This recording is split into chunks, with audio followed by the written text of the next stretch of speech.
అనుక్షణం ప్రజల పక్షం M95 news కి స్వాగతం. ముందుగా హెడ్లైన్స్. మాజీ ఎమ్మెల్యే తెదేపా నేత షాజహాన్ బాషా ఆధ్వర్యంలో తెదేపాలో చేరిన గౌతమి నగర్, కోళ్లబైలు, రామారావు కాలనీ, రివర్స్ కాలనీకి చెందిన 200 మంది మహిళలు పసుపు కండువా కప్పి పార్టీలోకి ఆహ్వానించిన జహా. బ్రిటిష్ జనరల్ డియర్ కంటే మోడీనే ప్రమాదకరం.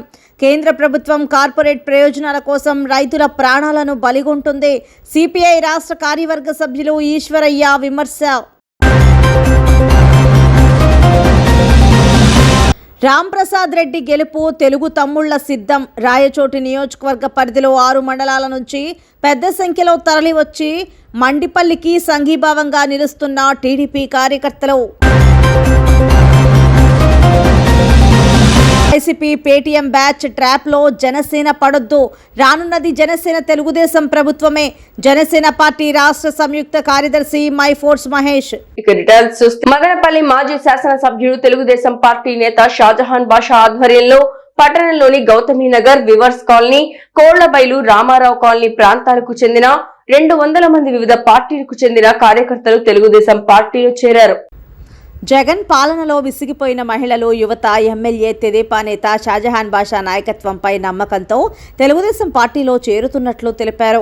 ఈ సందర్భంగా షాజహాన్ బాషా మాట్లాడుతూ పాలన చేతకాని జగన్మోహన్ రెడ్డి 5 ఏళ్ల అధికారాన్ని దుర్వినియోగం చేశాడని, తన వ్యక్తిగత స్వార్థంతో రాష్ట్ర ప్రయోజనాలను తొగ్గులో తొక్కి పేద మధ్యతరగతి ప్రజలు తీవ్ర ఇబ్బందులు ఎదుర్కొనేలా నిత్యావసర ధరలను పెంచి ఇసుక, మద్యం, ల్యాండ్ మాఫియాలతో రాష్ట్ర ఆర్థిక వనరులను దోచుకుంటున్నారని విమర్శించారు.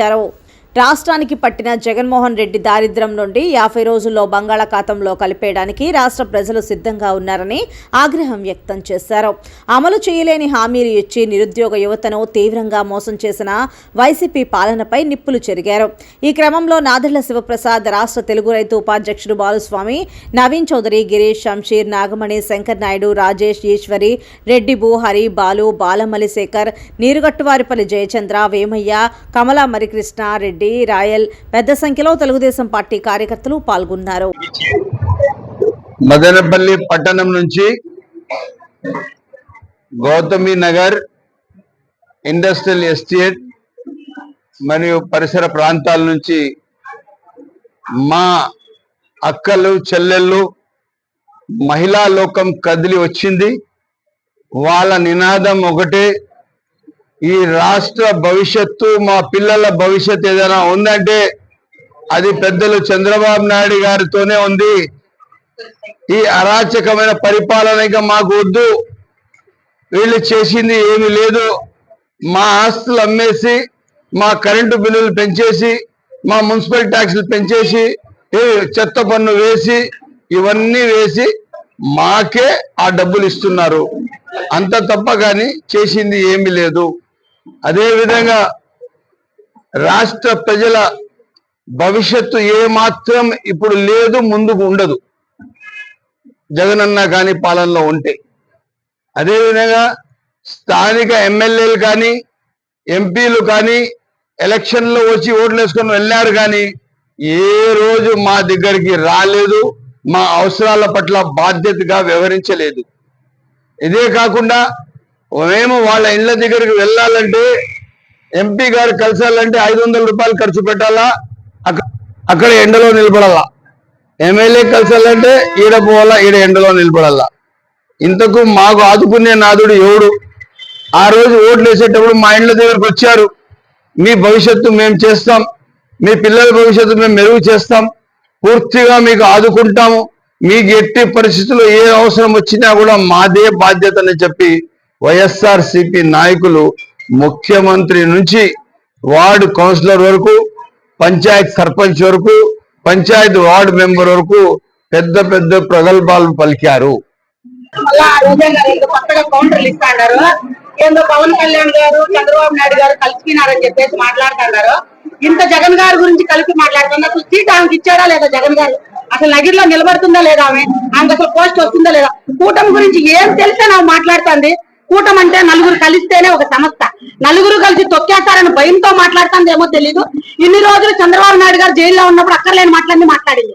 ఆయన నిజాధిపరుడుగా బయటకు వచ్చినాక ఇప్పుడు పవన్ కళ్యాణ్ గారి గురించి చంద్రబాబు నాయుడు గురించి గారిని మాట్లాడతాను. మాట్లాడే అర్హత మాట్లాడేటప్పుడు తన స్థాయి ఏంటో తన స్థానం ఏంటో తెలుసుకొని రోజా గారు మాట్లాడారు. ఆమెకి పని పాట ఏమీ లేదేమో. ఫస్ట్ నగిరిలో వాళ్ళ ప్రజలు ఏమైనారో అవి చూసుకోకుండా ఆమె కూడా వచ్చింది సినిమాల నుంచి, అది జబర్దస్త్ నుంచే వచ్చింది. అది తెలుసుకోకుండా పవన్ కళ్యాణ్ గారు సినిమాల నుంచి వచ్చినారు అది కానీ మాట్లాడిలో పెట్టుకొని మాట్లాడితే బాగుంటుంది రోజా గారికి.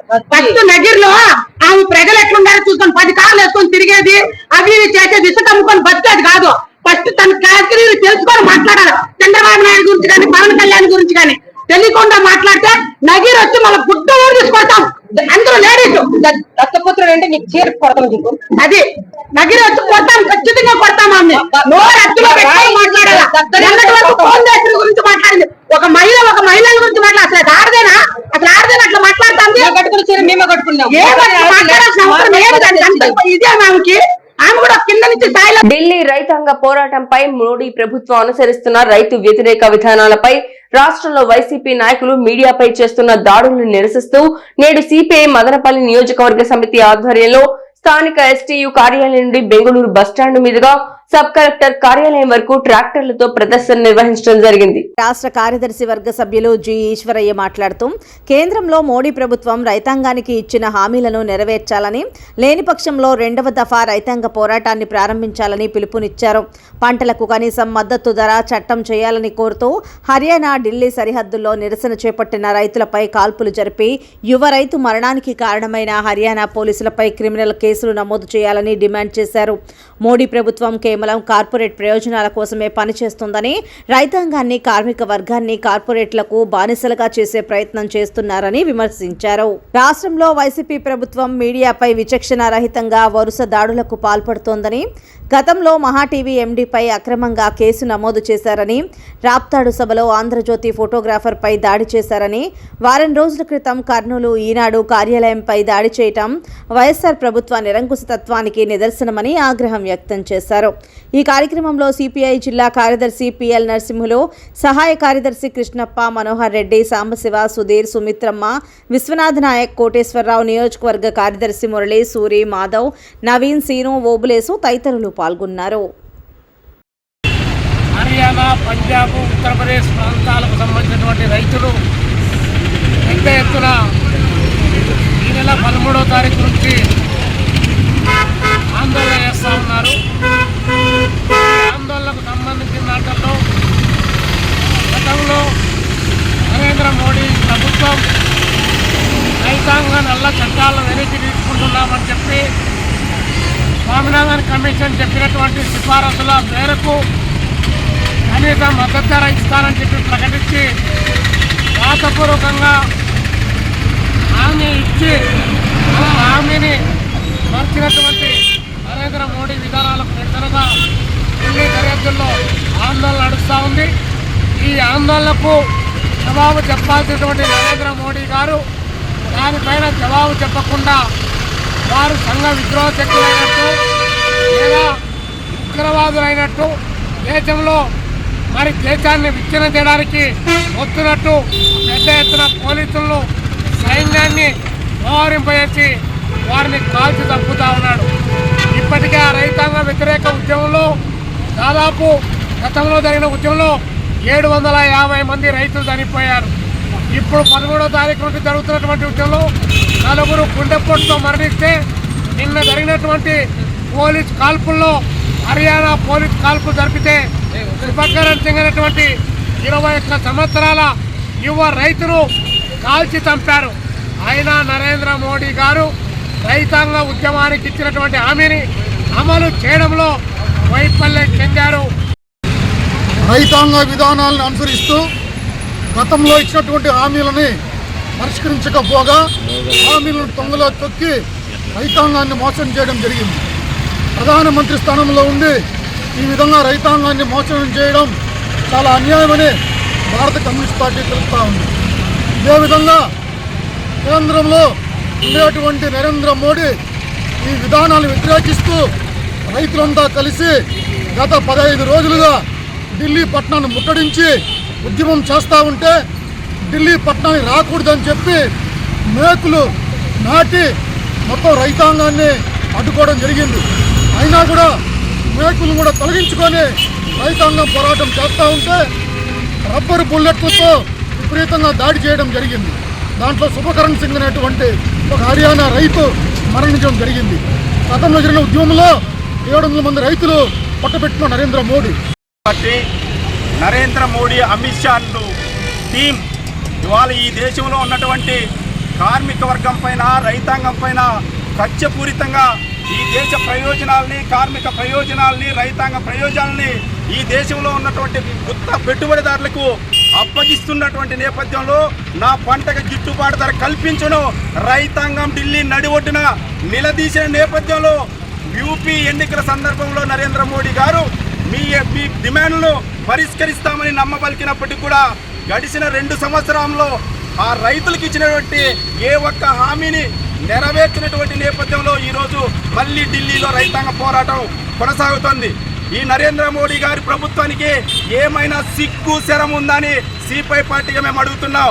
మీరిచ్చినటువంటి వాగ్దానాల్ని, మీరిచ్చినటువంటి హామీలను కూడా అమలు చేయకపోతే ఈ దేశంలో బ్రిటిష్ తర్వాత ఆ స్థానాన్ని ఫుల్ఫిల్ చేస్తున్నదే భారతీయ జనతా పార్టీని కమ్యూనిస్టు పార్టీగా మేము ఆరోపణ చేస్తున్నాం. ఈ రాష్ట్రంలో జగన్మోహన్ రెడ్డి ప్రభుత్వం ఎవరైతే ప్రశ్నిస్తారో, ఎవరైతే తన విధానాలను వ్యతిరేకిస్తారో వాళ్ళ పైన టిప్పర్లతో దాడి చేస్తారు, కార్యకర్తలతో దాడి చేస్తారు, తాగి మరీ కొడతారు. గతంలో మహా టీవీ ఎండి గారి పైన దాడి చేశారు. నిన్న రాప్తాల్లో ఏబిఎన్ వాళ్ళ పైన దాడి చేశారు. నిన్న ఈనాడు పత్రిక కార్యాలయం పైన దాడి చేశారు. రైతు డిమాండ్ను గత 13 మాసాలుగా రైతులు పోరాడి రాతపూర్వకంగా హామీ ఇచ్చినటువంటి భారతదేశ ప్రభుత్వము, ఈ దేశ ప్రధానమంత్రి ఇచ్చినటువంటి హామీనే అమలు చేయకపోవడం చాలా దుర్మార్గమైంది. అందుకోసమే కనీస మద్దతు ధర కావాలని ఈరోజు ఫ్యాక్టరీలో తయారయ్యే గుండు పిన్ని నుంచి గుండు సూది వరకు నా వస్తువుకు ఇంత ధరని నిర్ణయిస్తున్నాడు. కానీ రైతు పండించే పంటకు కనీసం నాకు పండించిన పంటకు కేజీకి ఇంత అని చెప్పుకోలేనటువంటి దుర్మార్గమైన పరిస్థితి. అందుకోసమే ఈ దేశంలో రైతుల ఆత్మహత్యలు పెరిగిపోయినాయి. రైతుపై అన్నం పెట్టే రైతన్న పైన కన్ను గురి పెట్టించినటువంటి నరేంద్ర మోడీ పతనం కాక తప్పదని తెలియజేస్తున్నాం. ఈ దేశంలో ఉన్నటువంటి రైతాంగాన్ని కాపాడాలని జనసేన టీడీపీ ఉమ్మడి తొలి జాబితాను ప్రకటించిన జనసేన అధ్యక్షులు పవన్ కళ్యాణ్, టీడీపీ అధినేత చంద్రబాబు ఆధ్వర్యంలో 50 రోజుల్లో తెలుగుదేశం జనసేన ఉమ్మడి ప్రభుత్వం ఏర్పాటు అవుతుందని మైఫోర్స్ మహేష్ స్పష్టం చేశారు. రికార్డింగ్ డాన్సర్ రోజా, బ్రోకర్ ఎమ్మెల్యే నాని, అంబటి రాంబాబు లాంటి వాళ్ళు జనసేన పైన ఎనలేని ప్రేమ వలకబోస్తూ జనసేన పార్టీ నాయకులకు, కార్యకర్తలకు తప్పుదోవ పట్టిస్తున్నారని, టీడీపీ జనసేన పార్టీల మధ్య కుమ్ములాటలు పెట్టి ఆ సందులో వైసీపీ గెలవాలని కుట్ర చేస్తున్నారని విమర్శించారు. ఈ కుయుక్తులను జనసేన పార్టీ నాయకులు వైసీపీ ట్రాప్లో పడకుండా జాగ్రత్త పడాలని గుర్తు చేశారు. అధినేత పవన్ కళ్యాణ్ ఎక్కడ పోటీ చేయాలనేది, ఎన్ని సీట్లలో పోటీ చేయాలనేది పార్టీ వ్యూహంలో భాగమని, రాష్ట్ర భవిష్యత్తు కోసం ఇద్దరు నాయకులు తీసుకున్న నిర్ణయానికి కట్టుబడి ప్రతి జన సైనికుడు పనిచేయాలని మైఫోర్స్ మహేష్ పిలుపునిచ్చారు. ఈ కార్యక్రమంలో జనసేన పార్టీ చిత్తూరు జిల్లా లీగల్ సెల్ అధ్యక్షుడు అమర్నారాయణ, జనసేన పార్టీ నాయకులు ప్రవీణ్, అబ్జర్వర్ గోపి, దేవేందర్, పవన్, సుబ్బయ్య, జనసేన పార్టీ వీర మహిళలు సునీత, నగీనా తదితరులు పాల్గొన్నారు. జనసేన పార్టీ నాయకులు, కార్యకర్తలు, జన సైనికులు పడ్డం అనేది తప్పు. ఇప్పుడు గుర్తుపెట్టుకోండి, జనసేన పార్టీలోకి పవన్ కళ్యాణ్ గారు ఎవరు వచ్చినా కూడా 25 ఏళ్ళు జనసేన పార్టీలో ఉండేలా ఉంటే రండి. 25 ఏళ్ళ మన ప్రయాణం, 25 ఏళ్ళ మన సుదీర్ఘ ప్రయాణంలో మీరు తోడైపాటు అయ్యేట్లకంటే రండి. 1 ఎలక్షన్లకు 2 ఎలక్షన్లకు అయితే రావద్దండి అని చాలా క్లియర్ గా చెప్పారు పవన్ కళ్యాణ్. అంత క్లియర్ గా నాయకుడు ఉన్నప్పుడు ఆయన అదే దాంతో పాటు జనసేన పార్టీ మేలు కంటే కూడా రాష్ట్రం మేలు, రాష్ట్ర ప్రజల మేలే ముఖ్యమని సుమారు దశాబ్ద కాలంగా చెప్తానే ఉన్నాడు ఆయన. ఆయన ఈ రోజు ఏది కొత్తగా మార్చింది లేదు. ఆయన ఈ రోజు కూడా ఆయనకు ఆ సైకో జగన్ రాక్షసుని రాష్ట్రం నుంచి తరిమికొట్టాలా, రాష్ట్రాన్ని కాపాడుకోవాలా, ఈ కబంధ హస్తాల్లో నుంచి రాష్ట్రాన్ని విడిపించాలనేది తప్పితే ఇంకొక ఆలోచన లేదు. పార్టీ ప్రయోజనాల కంటే కూడా రాష్ట్ర ప్రయోజనాలు, రాష్ట్ర భవిష్యత్తు, రేపు పొద్దున్నే పుట్టబోయే మీ బిడ్డల భవిష్యత్తు కోసమే పవన్ కళ్యాణ్ గారు ఆలోచిస్తున్నారు. అందుకోసమే ఆయన ఒక అడుగు తగ్గుతున్నాడు కూడా. దీన్ని జనసేన పార్టీ, జనసేన సైనికులు కూడా, అలాగే మరి ముఖ్యంగా ఆంధ్రప్రదేశ్ రాష్ట్ర ప్రజలు కూడా ఆలోచించాలి. సింగిల్ గా పోతేనే 32-33 సీట్లు వస్తాయని టీడీపీ సర్వేలోనే వచ్చాయని అందరూ చెప్పుకున్న సమయంలో ఇంత తక్కువ సీట్లకు ఆయన ఒప్పుకున్నాడంటే కేవలం ఆయనకు రాష్ట్ర భవిష్యత్తు పైన, ప్రజల జీవితాలు మెరుగుపడాలనే దానిపైన ఎంత కమిట్మెంట్ ఉంది, ఎంత ఆశ ఉంది. 100 కోట్ల సంపాదన వదిలి, రాజభోగాలు వదిలి రాజకీయాల్లోకి వచ్చి ఈరోజు కష్టపడతాడు. 14 ఏళ్ళు వనవాసం అంటారు మన హిందూ ధర్మం ప్రకారం. 15 ఏళ్ళ నుంచి రాజకీయాల్లో కష్టపడతాడు. దయచేసి ప్రజలందరూ కూడా ఈసారి ఇప్పటి నుంచి పవన్ కళ్యాణ్ గారితో నిలబడండి, జనసేన పార్టీతో నిలబడండి. జనసేన పార్టీ నాయకులు కార్యకర్తలు కూడా ఒకటే ఆలోచించాలా, 24 సీట్ల, 30 సీట్ల, 40 సీట్ల, అది ఎన్ని సీట్లు నిలబెట్టినా అన్ని జనసేన సీట్లలో అన్ని సీట్లు జనసేన గెలిచే విధంగా మనం చేయాలి తప్ప పవన్ కళ్యాణ్ గారికి మన సూచనలు సలహాలు ఇచ్చే అవసరం లేదు. ఎందుకంటే మనందరికంటే కూడా ఎక్కువ మేధోశక్తి ఉంది, మనందరికంటే ఎక్కువ కష్టపడతాడు పవన్ కళ్యాణ్ గారు, మనందరికంటే ఎక్కువ డబ్బులు పోగొట్టుకుంటాడు పవన్ కళ్యాణ్ గారు, మనందరికంటే ఉజ్వల భవిష్యత్తు ఉన్న పవన్ కళ్యాణ్ గారు ఈ రోజు వచ్చి రాష్ట్రం కోసం కష్టపడతాడు. కాబట్టి మనకంటే ఎక్కువ లాస్ అయింది, మనం 1% లాస్ అయితే ఆయన 100% లాస్ అవుతాడు. కాబట్టి దయచేసి గుర్తుపెట్టుకోండి, పవన్ కళ్యాణ్ గారు స్వార్థపరుడు కాదు. తెలుగు ప్రజల ఆపదలో ఉండే ప్రతి ఒక్కరికి ఒక బంధువు, ఆపద్ బాంధవుడు పవన్ కళ్యాణ్. అట్లాంటి వ్యక్తి వెనకాల మనం నడవడం మన అదృష్టం. ఈ రోజు ఒక ఎమ్మెల్యే సీట్ కోసం 10 ఏళ్ళు కష్టపడ్డాం, నేను కూడా 10 ఏళ్ళు కష్టపడ్డాం. కానీ ఎమ్మెల్యే సీట్ వస్తే నా నాయకుడు పవన్ కళ్యాణ్, ఎమ్మెల్యే సీట్ రాకపోతే నా నాయకుడు పవన్ కళ్యాణ్ కాదు అనేది మన క్యారెక్టర్ కాదు. అట్లా మాట్లాడేవాడు జన సైనికుడు కాదు, జనసేన పార్టీ కార్యకర్త కాదు, జనసేన పార్టీ నాయకుడు కూడా కాదు. పవన్ కళ్యాణ్ ఏ నిర్ణయం తీసుకుంటే ఆ నిర్ణయానికి మన వంతు ఏం చేసినా, మన వంతు ఏం కృషి చేసినామని ఆలోచించాడు జనసేన పార్టీ నాయకుడు, జనసేన పార్టీ కార్యకర్త. అదొక్కటే దృష్టిలో పెట్టుకోండి. కానీ జనసేన పార్టీ పవన్ కళ్యాణ్ గారికి సలహాలు సూచనలు ఇవ్వడం మాని ఆయన ఏ డిసిషన్ తీసుకుంటే.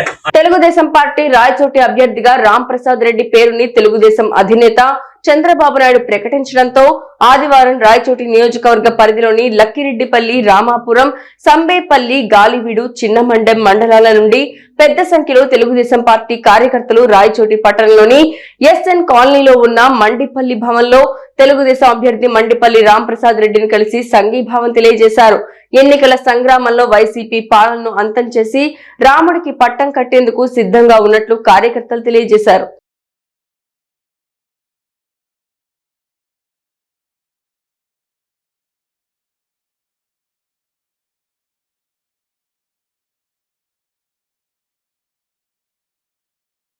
ఇక డీటెయిల్స్ చూస్తే పొంగనూరు మండలం ఆరుడుగుంట పంచాయతీ కురుపల్లి గ్రామంలో వెలసి ఉండు మాసమ్మ జాతర ఆదివారం రాత్రి వైభవంగా ప్రారంభించారు. అమ్మవారిని పుష్ప పల్లకిలో ఊరేగించారు. ఈ సందర్భంగా అమ్మవారికి తొలి పూజలను గ్రామస్తులు నిర్వహించారు. అమ్మవారిని గ్రామంలో ఊరేగింపులో మంగళ వాయిద్యాలతో పెద్ద ఎత్తున బాణసంచా పేలుస్తూ కార్యక్రమం నిర్వహించారు. అమ్మవారికి భక్తులు జంతు బలులు సమర్పించి మొక్కులు చెల్లించుకున్నారు. ఆదివారం ఉదయం అమ్మవారిని ఆలయం వద్ద భక్తుల దర్శనార్థం ఏర్పాటు చేశారు.